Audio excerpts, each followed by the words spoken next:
podcast contains adult themes and language. The views expressed here are our own opinions and experiences. We are not medical professionals. In this podcast, we discuss our opinions about mental health, sobriety, addiction, and our pursuit of happiness and peace. This is Sober Mind.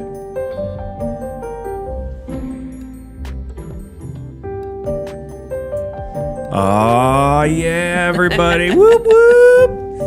Good morning. Good morning. Good morning. My name is John, I'm Judy. And I'm Patrick. and this is Sober Mind. Here we have conversations around mental health and sobriety, and it's all done in adult fashion. Grown folk conversation. And like real grown folk conversation, we're all in one space now. That's I right. know I'm not in the box anymore, which is kind of nice. Right? Yeah. So here we are. We got the new studio built.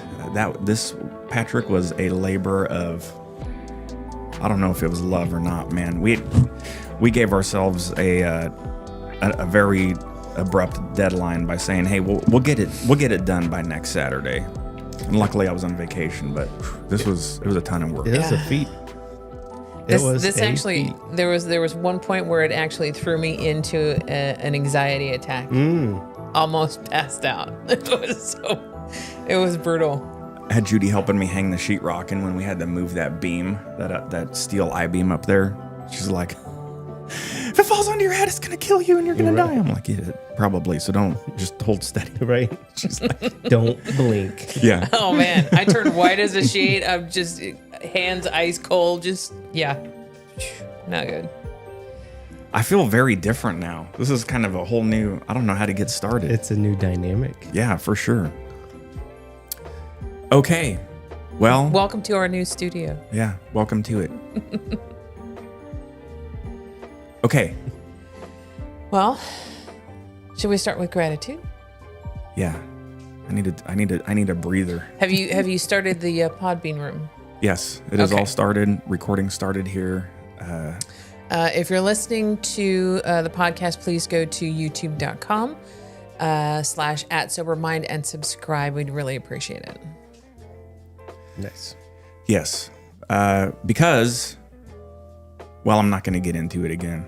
It just, this isn't free. There's no money being made, especially when you're doing the podcast portion of it. Oh man, I left my tablet over there. Judy, you're on the notes then. Well, we have to do gratitude first. Yes.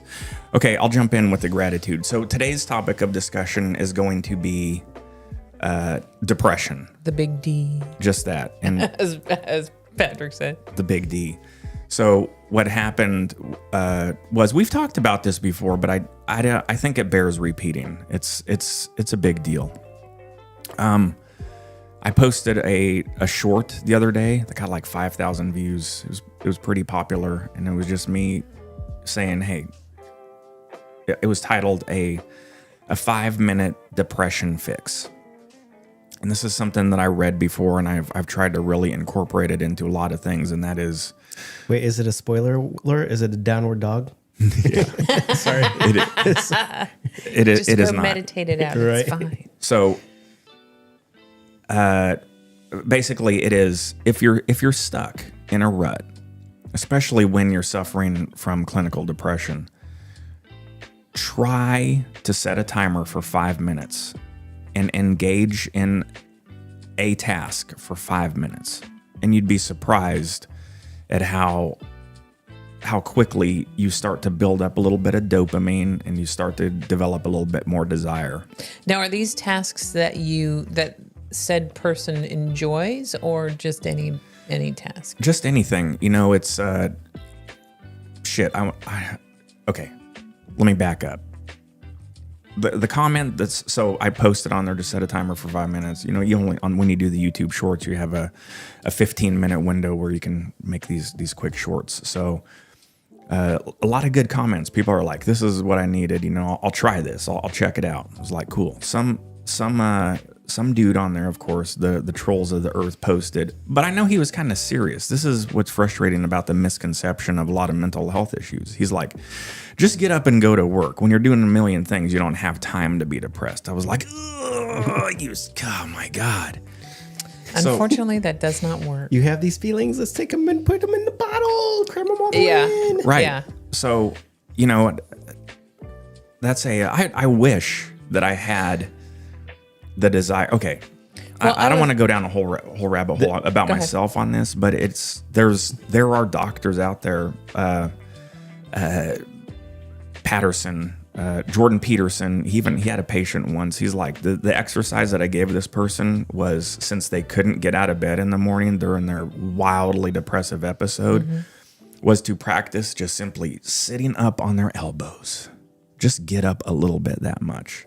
That's how bad some of this depression is. When we're depressed, it's like, I wish I could just get up and go to work. I wish I wasn't sitting here thinking about how much easier it would be if maybe I wasn't around. Yeah. So I got a little bit, the troll got me for a second because I got frustrated. So his job was done, but it was like, I just want to take a minute or an hour to talk about depression again and the misconceptions. So Judy did her research and we got our show notes and we're going to dive into it. Well, I wanted to make a comment regarding what he said as far as just going to work and when you have a million things going on. The first time I was diagnosed with depression, I was working a full-time job and going to school full-time. I was completely busy. So, just going to work and keeping yourself busy doesn't necessarily solve all of your issues. Yeah, that's a good point. There's a bunch of nuance there, and there's a reason why I call it the big D, because it's the looming cloud over everything. And we'll peel that onion back here in a minute, but I think that there's a lot of nuance there that I want to kind of point out and dig into. Yeah. But first, gratitude. So my gratitude is this is going to be a little bit gross. So if you're eating Sunnyside eggs and bacon, just give your sunny side up. Yeah, sunny side up, eggs and bacon. Give yourself a beat and hear me out. Some grits. Grits is fine. When Judy and I were drinking heavily, we didn't realize at the time that one of the things that was contributing heavily to our morning time hacking that we used to do was it was the inflammation process that drinking causes. So for years and years, we would wake up and we'd call it having our shower episode.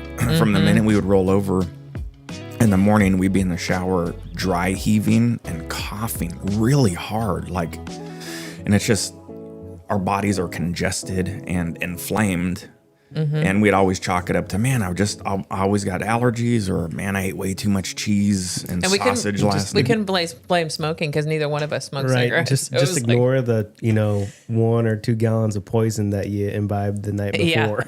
Yeah. Ignore the elephant in the room. Yeah. So it was about a month after we quit. I was like, hey, we haven't sounded like we're fucking hawking up a horse in the shower. Yeah. And I started doing some research, and they're like, yeah, it's a whole inflammation process that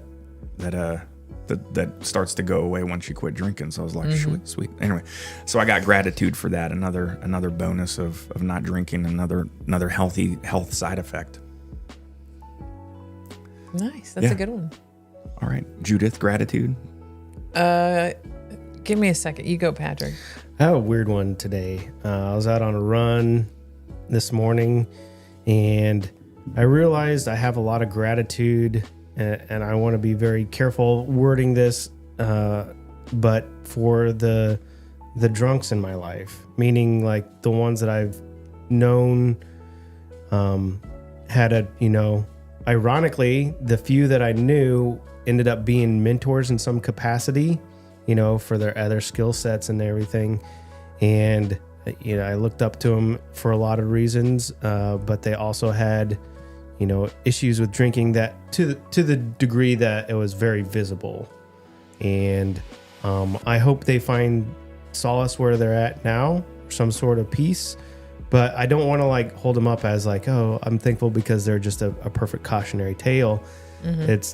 That was part of like demystifying, like, you know, the drunk is not the rosy cheek person with the brown bag passed out on the public bench. You know, these people were like mentors to me in other areas, and it made their pain, you know, that much more real. You know, they were obviously dealing with more than I was feeling by proxy, but I don't know. I am grateful for their lives, and, you know, that whether they wanted to or not, they shared some of their struggles.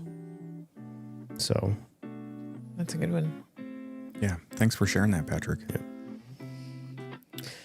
Let's see. I really haven't thought about what I'm grateful for. The only thing that has come to mind is lately that I've been able to go to sleep with gratitude. While I'm trying to drift off to sleep, I've been trying to condition my brain to go through all of the things that I'm grateful for, and that has helped with nightmares and excessive dreams that I've had. And I think that just goes with, you know, going through menopause and coupling that with the anxiety that I go through. That has been able to help me have sleepless nights and to wake up in a good mood and to be, you know, happy and grateful throughout my day. So that's what I think I'm grateful for. Nice. Have you told your dad what you think about at night? Oh, the comfortable feeling. Yeah. Okay, so for me to sleep at night, I've been going through when I was a child and feeling the most comfortable and the most secure and the most worry-free. And the only times I could think of was during the summer times when I was spending those times with my dad, parents being divorced, spent the summers with my dad and my stepmom. And during those times, you know, when I would go to sleep there, I could hear the crickets outside and I would be in my bed and I had no worries whatsoever. I knew that I would wake up the next day and I could go play and I didn't have to go to school, and I would have breakfast and I would, you know, go in the pool, and those things were nice, as far as, you know, those were able to give me the happy feelings that I could experience. And those were the only times I could remember, because during the school, I was keeping your hand down from smacking the cord up there. I talk with my hands. I know. So when you were telling me that the other night, sorry I interrupted, I thought that totally blew my thought of train. Thanks, babe. I know, train of thought. I just thought it was really, really nice and special that you had all of those good memories from when you were staying with your dad during the summer. Yes, those were really nice. Those are the times that that feeling I could actually tap into right before I go to sleep, and I'm able to have a nightmare, no nightmare night sleep. I don't know how to pronounce it. Anyway. Nightmareless. Yeah, nightmareless. There we go. Nightmareless sleep, and wake up the next morning feeling really good. Yeah, that's very nice. And Judy asked me, she goes, "Do you have any special thoughts of when you were young?" I was like, nope. I got nothing. It took Which me, is very I really sad. had to think Which about is very it. sad. I know. I was like, man, yeah, a lot of anxiety as a kid, born with it. Anyway, so that's gratitude. yeah, nice, babe. Patrick. That's a good one. I mean, I feel like I'm just reminiscing too, you know, where I grew up in my younger years, had like free range kids, more or less, you know. It was like about 1.5 acres to 2 acres per house where we were at. So it was a lot of space to play and just wander. And like, you know, I just remember doing all the outdoor activities. You know, when I did my coaching, a lot of my, you know, I talked about my dialogue with my inner child and everything. And that often is in a place of outside, you know, like exploration, just the auditory sounds. You mentioned the crickets, you know, the breeze. To me, there's just something, you know, like growing up in the Midwest, you know,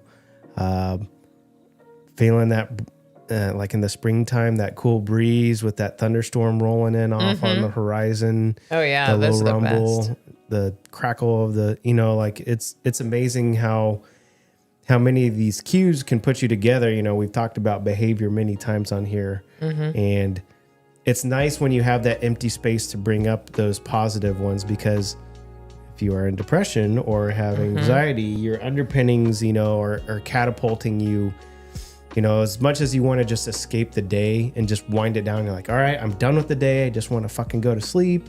And you're like trying to wind down, and you're just on a, the rails have already guided you on this path that you're just anxious trying to get to sleep. And when you do, your brain's not in a relaxed state. So what's it going to do? It's going to be like, hey, you were worried about all this. So I think fear is just going to be the general theme that we're going to play in your brain tonight. Yeah. It's like, be I've been doing prepared to this all have really day. awful dreams.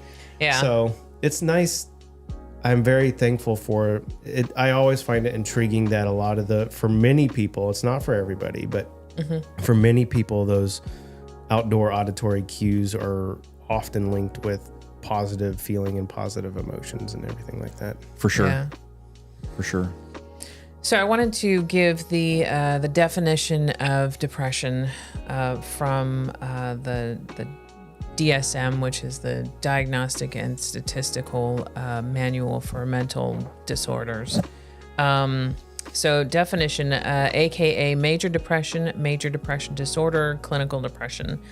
A mood disorder that causes a persistent feeling of sadness and loss of interest in long periods of time.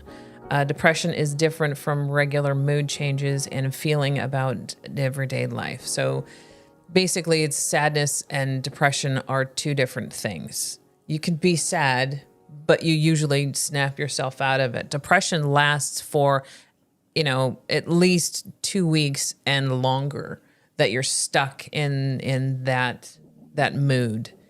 So that's the definition of depression. Some of the signs of depression is irritability. Believe it or not, it's not just somebody who's crying and sad. Those can manifest in irritability, snapping at other people around you, snapping at your loved ones, getting to the point to where you have reached a certain level of cramming all that shit down, and you can't cram it anymore, and you just explode.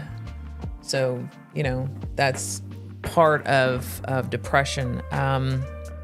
Inability to take care of ourselves, not showering, not eating properly, not exercising, not changing your clothes, not getting out of bed. Yeah, so could we jump into it a little bit there? Yeah, go right ahead. So I got a lot to unpack with this. So from someone that's experienced multiple SSRIs and SNRIs. By the way, good morning, Ollie and Michelle. Thanks, Michelle. Odie.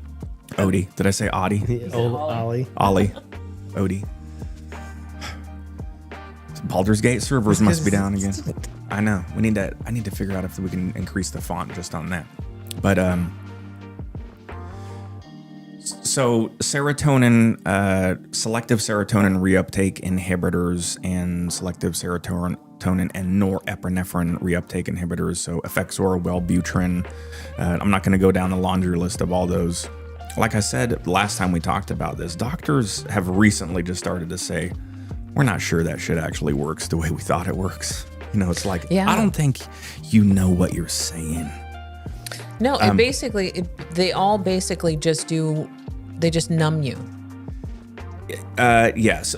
Well, again, in the beginning, a lot of these things do have a tendency to help, but for the long term, I don't. Very true. Your mileage will vary. I got to be very careful because I've got several videos out there and I talk about my experience on this. Very well received, but we're not medical professionals. We don't.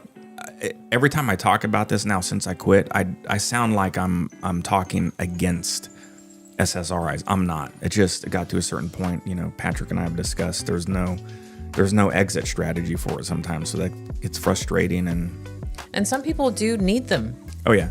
They they do need them for long periods of time. Yeah, SSRIs and other antidepressants, you know, especially if you're suicidal, these things can help pull you out of that slowly, unfortunately. But when it gets down to the core of depression, what our brain is lacking, and Judy's got a bunch of scientific facts on there, is dopamine. And the regulation of it. A lot of people associate dopamine as a happy chemical in our brains. It's not really. That's what serotonin is. Dopamine, at its core, is responsible. There's a fly. This fucking fly, you guys. You're pulling a Mike Pence over there. I know, but Mike Pence. It's gonna crawl into my mouth and I'm gonna eat it. Well, at least it'll be gone that This way. fly came down here when I started construction a week ago, and it has not left. I can't get rid of it. But anyway, so the dopamine is responsible for creating motivation and interest. So once I started reading about the fundamentals of that, it makes sense. That's why when we're depressed, it's like you don't. Patrick, have you ever been depressed like we've discussed, or have you just been the case of the blahs and sad? And I think that's we can wake up and we can have sad days and we can have bad days, but when it comes down to depression, man, my depressive stints lasted for a long time, and I'd be able to tell Judy like it's coming on. I should probably, reach back out and talk to somebody about that in the medical community, because obviously going sober after, because drinking messes with those cycles and everything, I can definitely tell a big impact with it. And I'm, rewiring the body may not have as much dopamine as I had before. And so I think it would be worth talking about. And what I wanted to throw into this conversation is everything that Judy talked about, the irritability and all that, you read through it the first time, you're like, yeah, go through that. And it's a really hard thing to understand what feeling sad is versus feeling depressed. And I'm just realizing this now, 42 years into existence, that it is, I call it the big D because it's the big cloud. And it is at a surface level, if we look at all these things, I could ask if you're these things and you said, yeah, but it's either today or I'm feeling irritable today. It takes a lot of introspection and continuous monitoring and dialogue to understand, to get to that point. So it takes you have to continuously check in with yourself, because when you're in that deep throes of depression, right, you're just stuck in it, right? Well, today's just a bad day, and then tomorrow may be a little bit better, but yeah. And also somebody who is deep in depression, they're so fogged that they even have a hard time expressing what's going on in their head. There is so much in their head clouding it. They can't express everything that's there. They can't even express a complete thought without getting restricted or stuck in that loop, what they call it. Yeah. So yeah, I completely understand that one. So I mean, it's insidious because it affects a lot of people, but I think it's hard to tease apart. From we say, feeling sad to clinical depression. What's that time frame look like? Is that a week? Is that a couple 2 days? weeks. Yeah, well, I understand, but we say 2 weeks, but we have ebbs and flows. Yes, that so. You're like, well, I finished out the 2 weeks kind of strong, and then the next 2 weeks are shit, and then it's right. It's always this kind of up and down that you have to continue to monitor in, and same with if you're on medication for this type of thing, it's not just this one dose is going to be it for the remainder and I'm good. It's a continuous dialogue, and I think that's the thing about mental health and mental health support is it's not a check-in and I'm fine and then you're on your way. We have to develop the tools to cultivate and care for ourselves on the regular basis. And that begins with that inner dialogue and awareness, and then talking with others about it. Yeah. And you nailed it. unfortunately, there's no hard timeline on that too. But when I was going through my episodes, I would know like day 1, day 2, oh shit, I can't get out of bed. Day 3, Judy would be like, "Are you doing okay?" I'm like, "No, I'm not. I'm in a really bad, deep, dark place." You know, and then she'd feel bad because there's nothing she could do. And that had a profound impact on my professional life too. Being in the position I was in, because it's like I do not care about anything. I found out recently that it's a good qualifier anymore for FMLA, family medical leave. But so when I would talk to my psychiatrist at that time, she would always ask, how long have you felt this way? I was like, about 2 weeks. She's like, yeah. So that seems to be the magical number.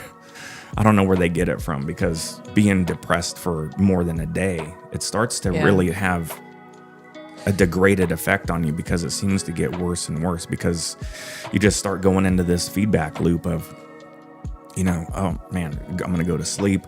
Hopefully I'll wake up tomorrow. And then when waking up depressed and crying is the worst fucking way to start your life, man, on a daily basis, you know?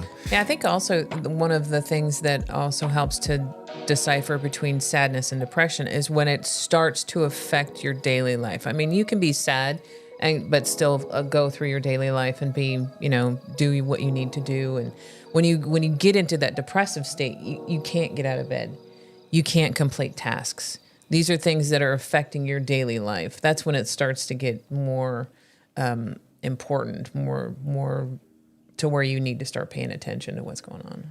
Yeah, and it's so profound that they've recently started to discover that long-term depression actually shrinks your brain mass. Like it's physically debilitating. It's a cause of, like, I think early onset dementia and a bunch of other things. So well, plus untreated depression is one of the major causes of suicide as well. Oh, for sure. Yeah, 100%. Do you guys want to go into some of the misconceptions of depression? We just jump right to that, because I think we're touching on that right now, and we might be able to move into that a little bit better. One of the misconceptions of depression is people with depression are just really sad. Obviously, we've already touched that one. The other one, it's really obvious when somebody is depressed. They don't look depressed. A lot of people who go through depression some of them can mask it in front of other people. You know that commercial where they show that happy face on the stick and they just put the happy face in front of their face? Yeah, that can easily, some people going through depression can easily mask that type of depression. And we also have to realize that there's more than one type of depression.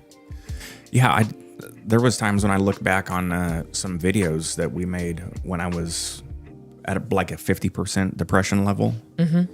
And you certainly can't tell just by looking at anybody. I think Patrick was surprised when he came over to do a show. And that's like when I told him, I said, hey, I've been clinically depressed for 2 weeks. We had just got done with a run and we're having, good conversation. And it is, when people are depressed and they're trying really hard, it is definitely a fake it till you make it, mm-hmm. because you learn how to pull yourself out and function. Then we can get into the whole high functioning depression, which I think I've had all of my life and still have, because I don't mm-hmm. understand where fucking baseline of happiness is. I've gotten a lot better since I've gotten off the medication, but it was revealing to me and very introspective when I told Patrick about it. It was like I was revealing some deep, dark secret. It makes me kind of sad right now thinking about it, because it's not like I'm ever trying to be dishonest, but how do you unpack that shit to people too? And I think that's the other thing, is when people have mental health issues, they don't talk about it because, like Odie said last time, he's like, I don't want people to burden it or have to figure out what to say or whatever. So we just don't say anything. So, yeah, there's a lot to unpack there. You know, the depression looking different on other people. First person I thought of was Robin Williams, right? You know, Yes. and Patton Oswalt dropped the joke afterwards, the Panucci joke. You know, guy walks into a doctor and he's like, Doc, I'm clinically depressed. I've tried X, Y, and Z. I've done all these things. And the doc's like going through them, and, you know, it's a couple hours into it. And the doc's like, finally like, all right, look, you know, like, I need you to just do something. I need you to go see this world famous clown that's in town tonight, the great Panucci, right? You know, and he's like, everybody laughs at him. So why don't you just go to it? And the guy just breaks down in tears and he's like, but I am the great Panucci. Right. You know, and like that always hit home, you know, because it looks so different on people. Those are really good examples too, Patrick. You know, that we always get surprised with. You have Chester Bennington from Lincoln Park, Chris Cornell, and Anthony Bourdain. Chester was a tough one because people may not know that, you know, like his wife posted a video of them like a few days before with the family and everything, and he was just doing the dad life. Yeah. You know, it was like, you know, and she was very vocal speaking out on, you know, like clinical depression doesn't mean you just sad all the time. Yeah. Right. Yeah. So it's And we also have to realize that there's different types of depression. yes. There's the high functioning depression. There's seasonal depression, which is now documented. And there's, you know, the manic depression, the people that really get so debilitated that they can't function. So I want to kind of come at this sideways and give me a minute to explain, and we'll follow along. And I feel like a lot of core depression, this is just my personal feelings. I'm not a doctor or anything, but it really stems. I look at my states that I had, you know, of great loss and or traumatic times. You know, this is the body's way of trying to tell you stuff is going on, right? And I think a lot of it is tied to loss of integration, meaning you view yourself separate from events going on. You know, we do this manifests by putting up our walls, right? You know, I feel sad, but I need to be a good person, so I will do X, Y, and Z. I need to be the funny person. I know how to put up the jokes, and I'm crying on the inside, right? You know, you begin to separate your existence from what is going on. Like you feel like there's another entity inside, you know, and the more that begins, so you expend all these energies, like building those walls, building the facade, and it becomes, because it is not part of you, it becomes so draining. I don't want to wake up and be this fucking person and, you know, I'll stand by the water cooler and be like, how's it going, Bob? You know, live a dream. Fuck off, man. Like, seriously, like there's just some days where I'm just like, you know, like I don't want to do that fucking bullshit. I don't want to do that rigmarole. And I get frustrated because I have to find a way to be my genuine self, to show up. And I think that's where a lot of the struggle comes in. It looks different on everybody. Oh yeah, most definitely. Yeah. But I really want to say at the core, you know, it really, if you are continuously like, you know, if the ego is so profound that your existence feels so disjointed from everything else, and you're living that life in here, it's gonna be fucking sad. And it's not just sad, you know. I don't want to say just sad, because it's sad. It's not just sad that depression is. It's isolating. Yeah, very much so. Right? And it becomes that echo chamber over and over and over. And to speak to your troll, you know, of just go to work, you know, I think this is the scary part of depression, when it's the cloud, you know, because you also just argued for like, just do a task for 5 minutes, right? You know, get into the action of it to get the body moving, because you need, it's a chemical imbalance, right? Right. So is that troll's argument of just do the work not valid? My point is, both of your points are very valid, But at the same time, to his extreme, you don't go to work if you're just going to work to put up that facade, right? I'm trying to talk about genuine intention of your stuff. If you're having trouble doing a task, getting out of bed, yes, sitting up on your elbows is first. Not the task of putting on your shoes, getting dressed, and looking like a good person so they know that I don't sleep in bed all day. That's not the task to invest your energy in. We need to be able to invest to find a way to meet ourselves where we're at currently. Mm-hmm. And sometimes that's admitting like, maybe sitting up on an elbow is it today. Or telling Bob that like, I'm just here to get the water and I'm going to be back at my cubicle. I'm willing to talk later. Mm-hmm. I don't want to. How's the weather outside? Hey-o. Go away, Bob. Yeah. You're right, Patrick. But the troll again, there is. It's tough because I've worked for people. You know who I'm talking about. One of my bosses, like he's like, hey, how are you doing? I'm like, I feel I've been going through some depression and anxiety lately. He'd just straight up be like, shut the fuck up. Quit being such a... I mean, we grew up like that too. Just rub some fucking dirt in it and you pick yourself back up, right? Yeah. Just go get drunk. Get over it. Yeah, right. There's also another issue is that depression does not need a cause. Depression does not need... You do not have to go through some grand thing that happened in your life to cause this. Depression does not need...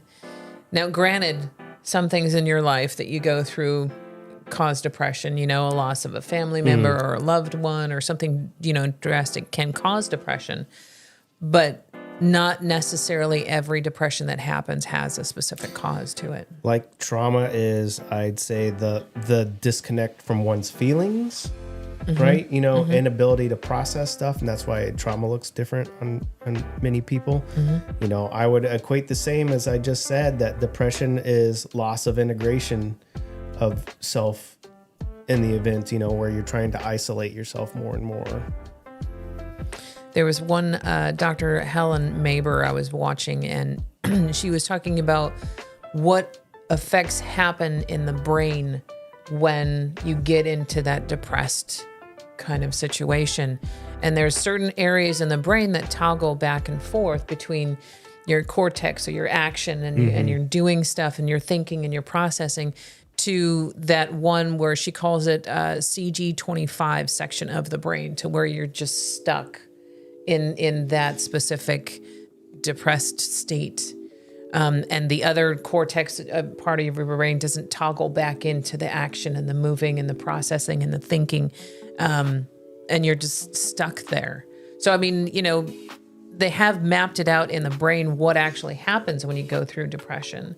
And some people do get stuck in that specific portion of the brain. It won't toggle back to the action thinking, the cortex, cortical part of the brain. Yeah, it could. There's brain injury that attributes to a lot of it too. So that's where they recently discovered, a lot of football players, when they get concussed, CTE. Yeah, they end up getting into these wicked depressive episodes where they end up committing suicide. I forget the name of the last one that I did a little bit of research on, but Junior Seau is the one that pops into my mind. That one was donated his body. He shot himself in the chest. Yeah, so that's he right.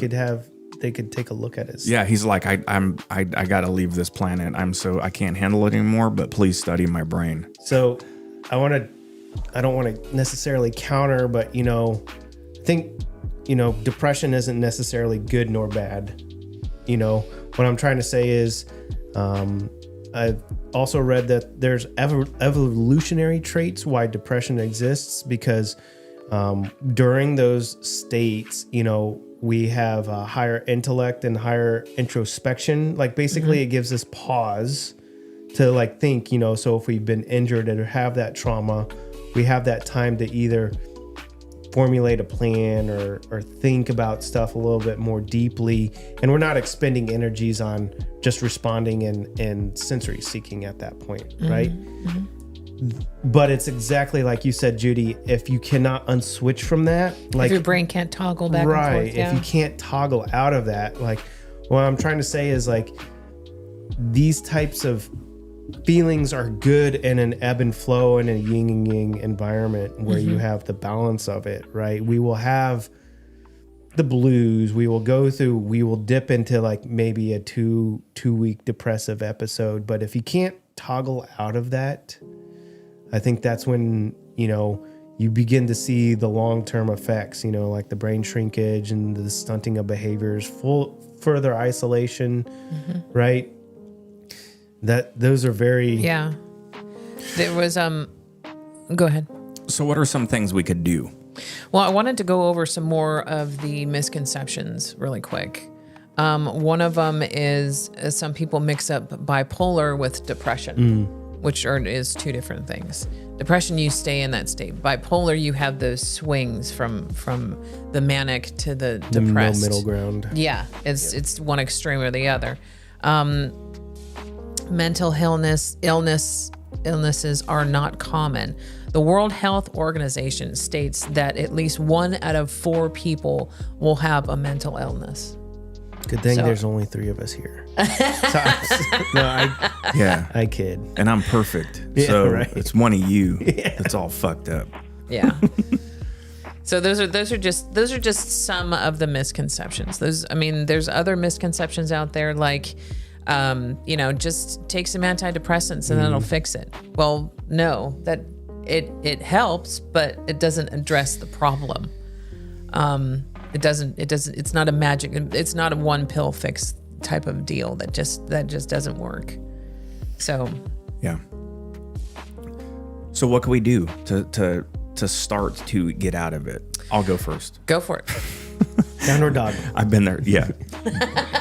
That's our inside joke. Downward dog your way out of it. Hey, first I want to take a minute to say I'm really happy to be here with you guys, and I like the studio that we got going.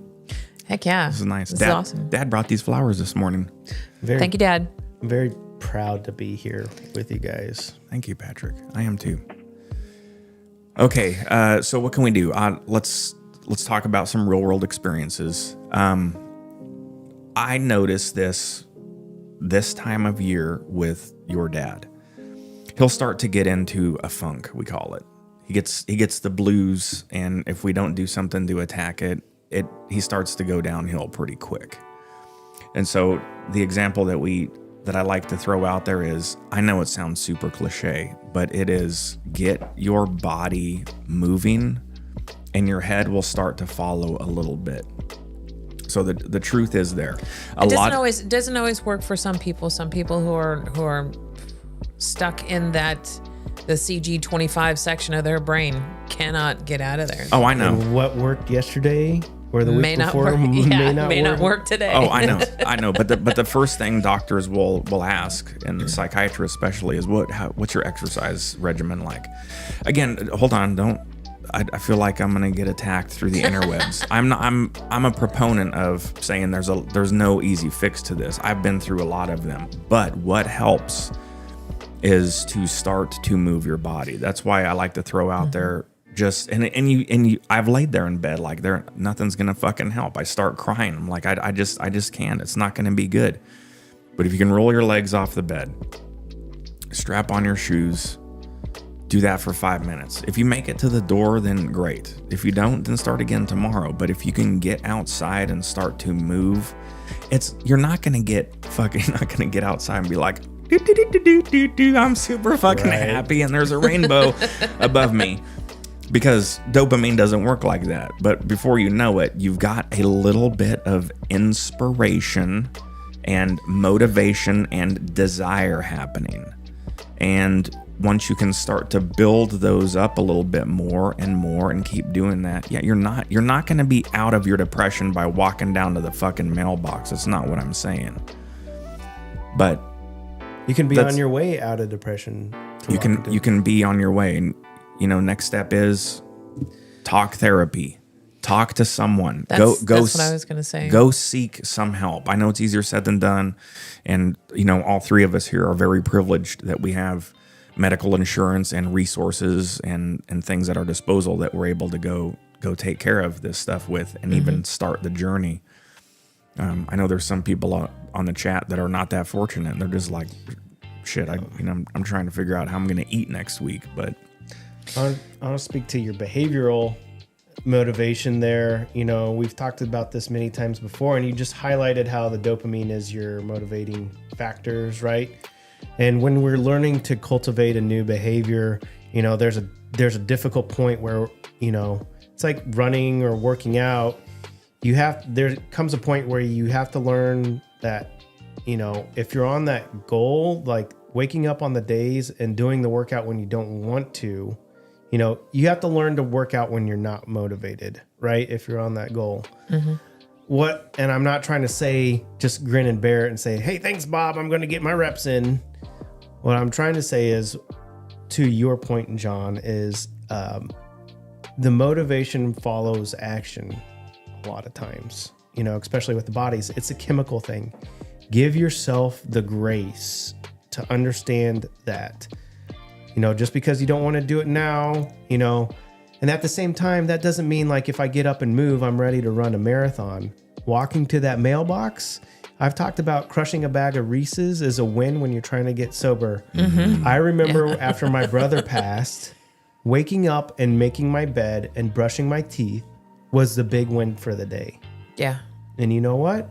It was a fucking win that day. Yeah. And I will celebrate that because you have to meet yourself where you're at on that. If that's what's getting you moving, then so be it. You know, and I had, you know, couple down days after that, and you'd start to string together. Okay, today I vacuum. Today, you know, like just give yourself some grace and know that, you know, the motivation may not be there, and that's okay.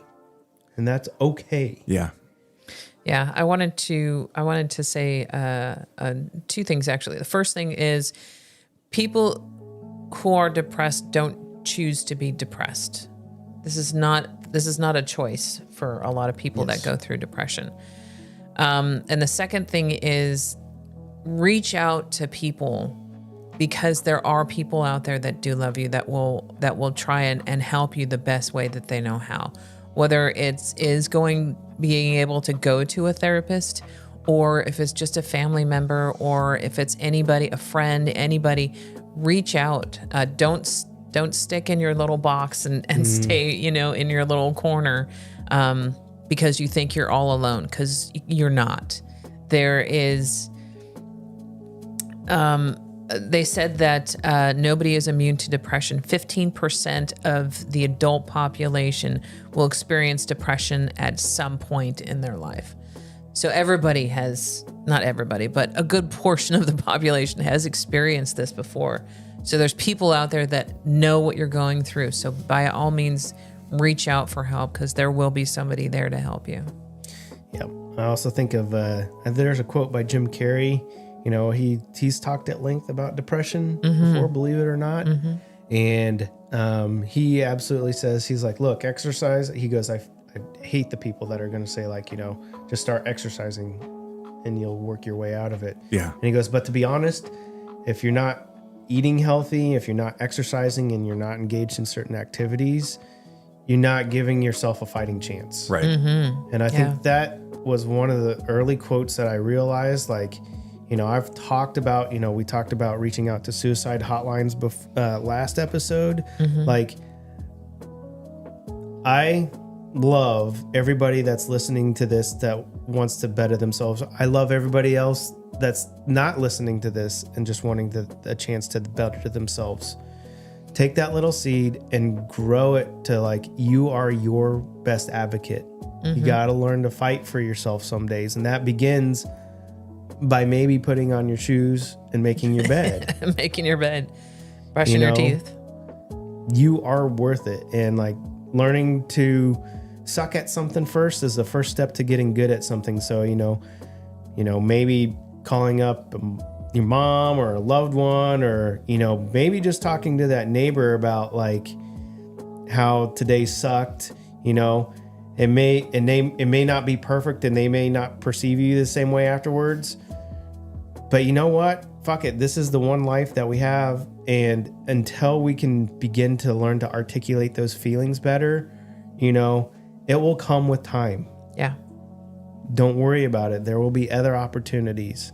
Besides, everybody's dealing with their own shit. They don't have time to worry about yours. Yeah. Okay. I'm super depressed now. I'm just kidding. I am not. I am not. That was not the goal of this show today, by the way. I am far from it.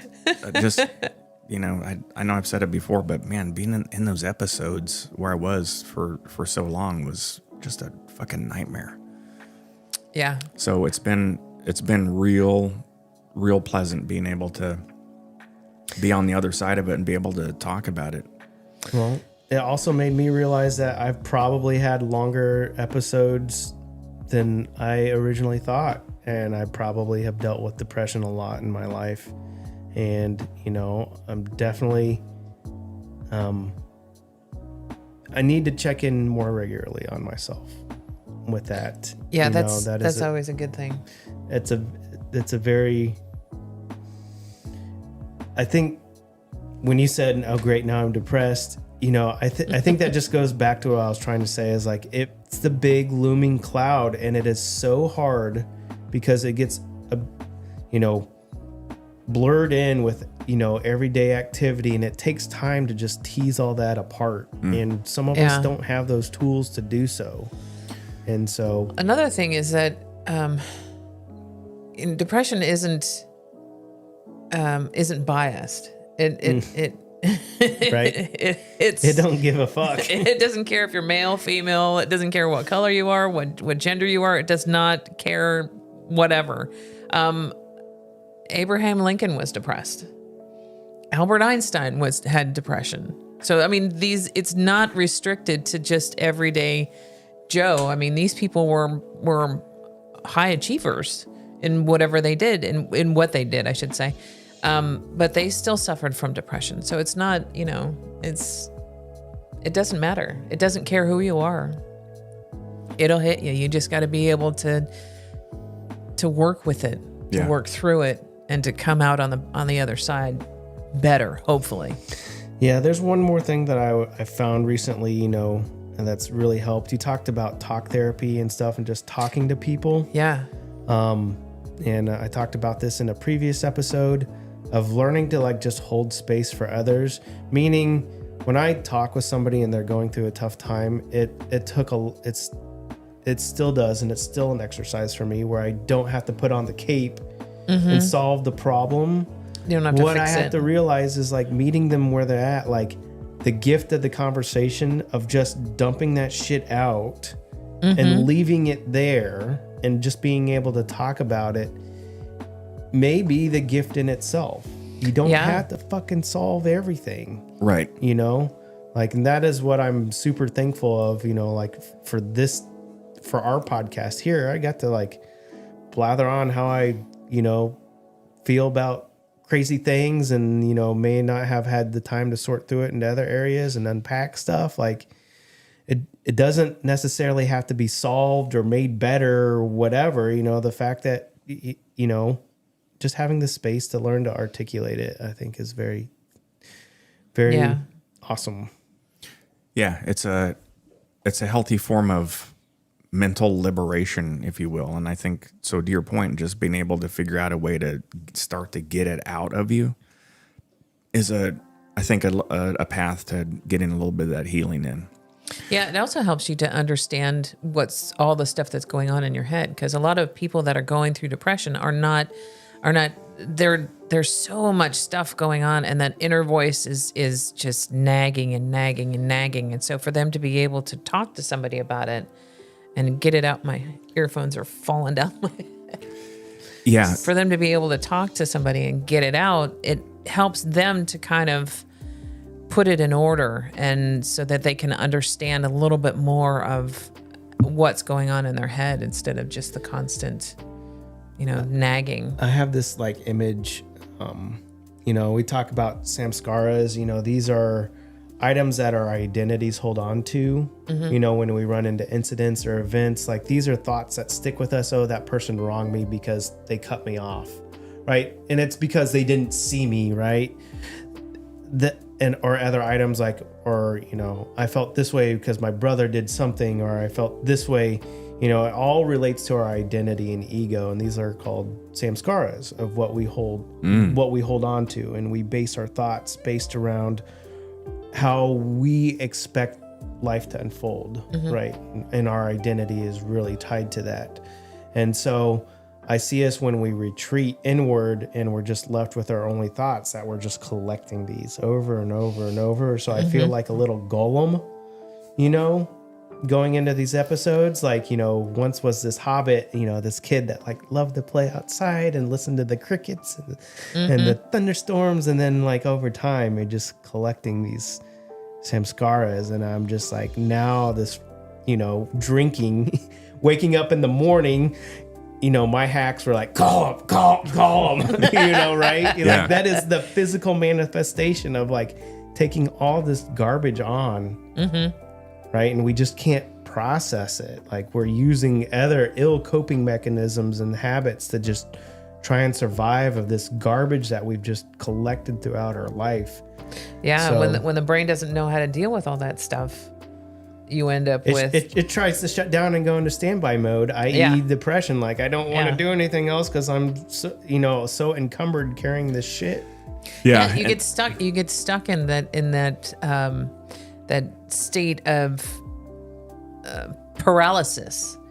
You can't move forward. You can't function in your normal day-to-day life. You just get stuck in that state. And Yeah, and it's horrible. That was a good segue. I was going to jump into, Patrick, was once I got sober, I started to, as I went into my whole mental health journey, I was doing a lot of reflecting about how depressed I was and how much masking there was with drinking.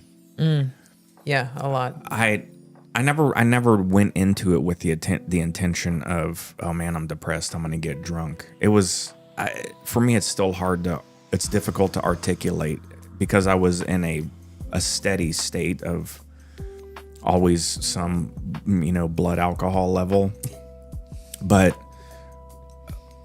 I would, especially like on 3 or 4 day benders for long weekends, I would have to find myself taking a sick day. It wasn't necessarily, well, it was because I'd have a hangover too, because it was the math calculus that we always joke about. It was the day before work, like I'm starting to get the shakes. Let me, how many beers do I have? And then after like 12, your brain's like, oh fuck it, I'll be fine, because now I'm not now I'm not depressed anymore, and now I'm fine. Now I'll sleep really good. But then you wake up with the flop sweats and fucking throwing up, and on top of that, I would have the anxiety, and for me, it was always a pretty looming level of depression. Judy would see it too, and that's when I say I would wake up in my pillow just whimpering, gently crying. It's because I'm like,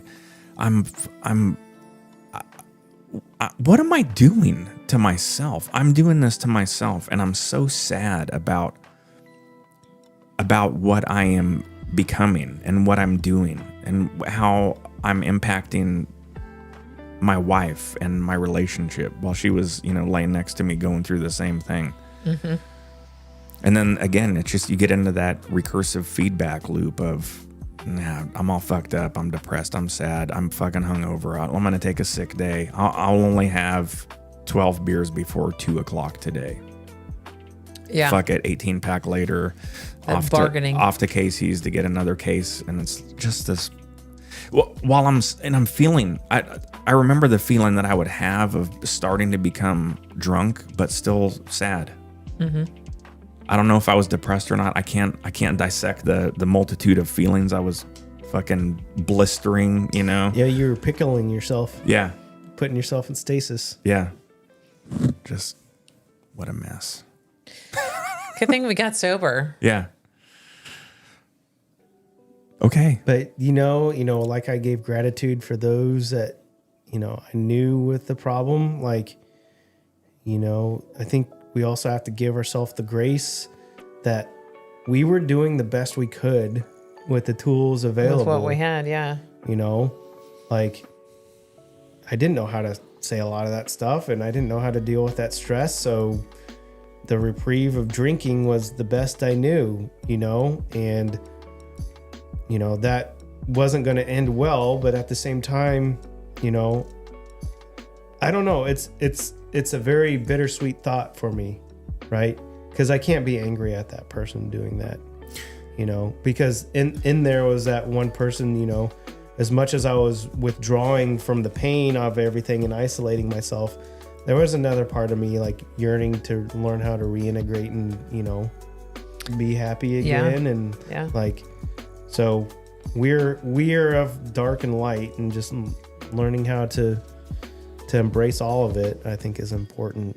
I don't know. It's just tough because I know that person that was struggling felt that pain enough to do something about his life. Yeah. Mm-hmm. I'm getting that on my next tattoo. I'm dark and light. I'm Patrick and John and Judy. I joke, but yeah, you're absolutely right. I'm never mad at the old drunk John either. I'm still working through that one. Are you? Yes. I'm still working with my self-critic, because she can be very loud. But for the stuff that we did in the past? Yeah. I'm there with you, Judy. There's still a lot of stuff. I remember at my lowest points, drinking that still bring embarrassment and shame and like frustration, that and so much so that I feel like almost visceral anger that I was responsible for those actions. Yeah. And the guilt and the shame, those are the ones. And I'm still taking those one instance at a time and looking at it and trying to work on forgiving myself for those actions, each individual action. It hasn't been easy, but I'm still, I'm getting better. It's getting easier. The self-critic is not quite as loud as she was. She's kind of back here a little bit and not so much in my face, but she's still there. Yeah, I'd like to talk about that with you later. Sure. I'm a little bit surprised by both of you. Maybe I got the opportunity to work through a lot of that stuff, or my brain is wired differently. I don't have the regrets of that stuff. When mine's a little bit opposite. I get excited and happy and have gratitude when I think of some of those experiences, and I'm so grateful that I don't have to do that anymore. I'm not embarrassed of those things, or what there's some things that are cringeworthy for sure. That oh man, like some shit that I did in the Army and only my Army buddies know about. Man, there was some wacky shit that we did that I could still smile about it, though. Get a gentle shit-eating grin about it. But Patrick, let me ask you. If you and I were drinking buddies, do you think we would have gone to jail a couple times together, you and I? I mean, oh my God. I could say for sure. Yes. Yeah. It's just, yeah. Yeah. It's just, it's tough. I don't know. Like I have mixed emotions about it too. And then working, I think this is why it's a very important step. I don't know what step it is.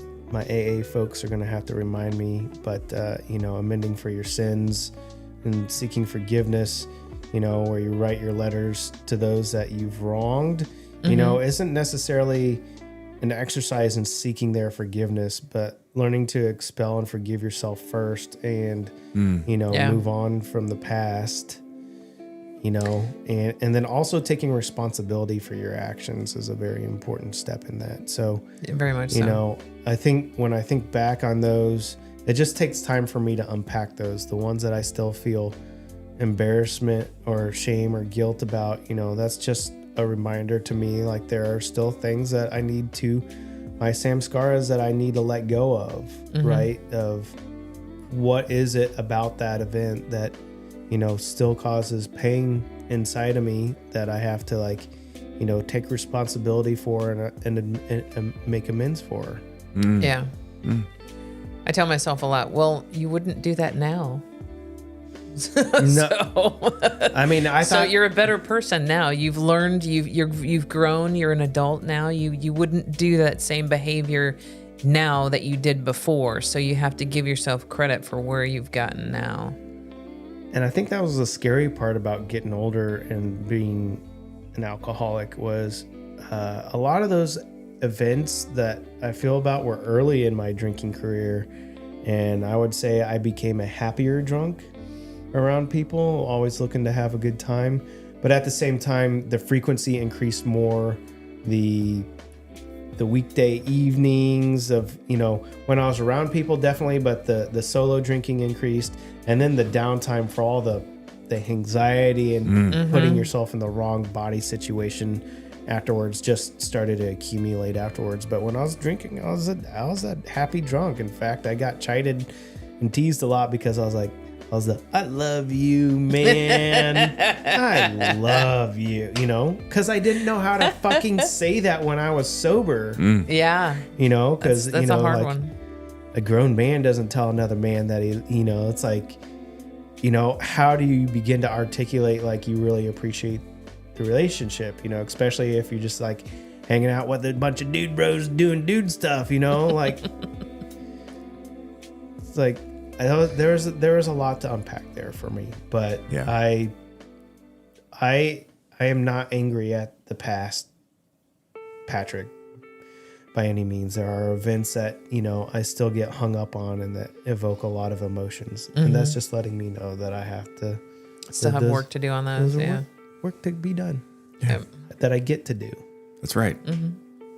Yeah, I'm great. I'm grateful I don't have to do those. I don't have to be that way anymore. I do experience gratitude for not having to drink anymore and not having to do those social interactions and try and remain that cool person while I was drunk off my ass. Yeah. I thought I was Slick Rick when I was like, as soon as you get a couple in, you're like super suave and you're just this bumbling idiot. Yeah. Oh boy. Yeah. I read a while ago that, we've all been there. Drink. And you're like, no one can tell I'm drunk. No one can tell. Right? That we were like, and just like, I'm going to drive to Casey's. I'm perfectly fine to drive. If I get pulled over, he won't even know. The cop won't even know. What I read somewhere is that when you start to, in your 40s and then progressively more when you're at 50, your brain really starts, you have an inherent disability to know the difference. So the older you get, like you think like I'm perfectly sober as you're sitting there like I'm totally fine. You don't know. You know what I mean? Sober. I would lose ability to control the volume of my voice. Yeah. So I would just be like Yelling at everybody. They're like, all right, Patrick, we're right here. Because I would either get so excited or, like I felt the will to impress my presence in the situation that I would just like ramp my voice up and everybody's like, what are you doing? Yeah. I'm having a good time. What are you doing? Yeah, I'd be like, oh man, no one can fucking tell him. Right? That's what is that scene? The scene in Wolf of Wall Street where he's like, he thought he was super slick and drove his Lamborghini back to the house. On lewds. And and the cop shows up and is like, yeah, you wanna explain that? And then like flashback to what actually happened and him just like a complete fucking shit show. Yeah. Classic. All right. Well, it's 11:08. It is that time. This has been a fantastic discussion. It was weird. I had to get the change of scenery. I have to get my legs back under me. You know what I mean? It took a little bit to get used to the flow again. Yeah. We'll get it. I like this. There's some things I need to fine tune, and we'll figure that out later. I need a little mouse thing. I can't. Kudos. Yeah, we can't read the chat there. I don't. Either one of us. Thank you for the comments, but we cannot read them. I barely see Michelle's. Blah blah blah. We'll get it figured out. We'll get it figured out. Yes. But this has been fantastic. Really good discussion. We are playing Lords of the Fallen, Patrick. It is. Yes. It is delicious. Got a soccer tourney this weekend. Oh, So for the whole weekend? Possibly, depending on how many games. Oh yeah. How's your little man doing? Good. Doing good. We're dealing, and maybe this is a good topic for another episode since he's he's ADHD, and we have him on the I just forgot the medication, but it's in shortage right now. And Was it Ritalin? it's the generic derivative, the trimethyl whatever. It's a carousel trying to get that, and it's frustrating because, I don't want it to be like, oh, I can tell you're really off your meds today, but we have them on like the lowest dosage possible, and it does make a difference, and having that structure there really helps. And it's a good. And it's not a silver bullet by any means, but it's a good tool in the toolkit. And it's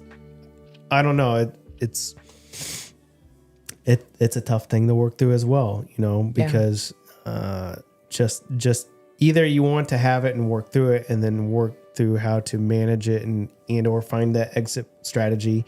But when it's like off on, do I have to go on to another one? You can probably sympathize with that a lot. Yeah. Like, do we go to another one, deal with the side effects, deal with, is that going to change? Or what's the acclimation period like for that? Am I going to run into shortages with that? So it's a big issue in that community right now, to the point where, my wife uses Vyvanse, and Vyvanse was typically not an issue since that's a name brand one and not covered by a lot, but the shortage has been going on for so long and so strong that even Vyvanse now is being in its shortage, and it's been well over a year or so. Why? But anyway, Interesting how there could be shortages of stuff. It's almost like there's the corporations are controlling. the pharmaceutical discussion is another one to have long to unpack, because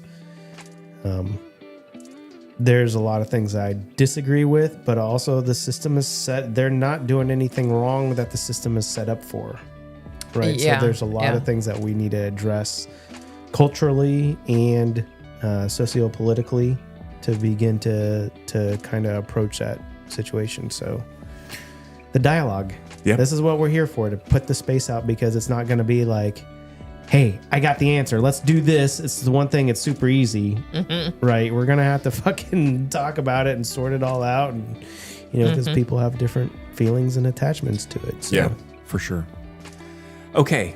I had said that moving forward, we would end these shows by saying, tune in next week for our whatever we're going to discuss. I didn't have one ready to go. We usually get them going within the next 2 days. You guys have a topic that you had queued up that you want to Well, he just mentioned ADHD. I think that's a perfect thing to talk about. Yeah, that one runs really strong in the addict community. Yeah. There's a lot of overlapping.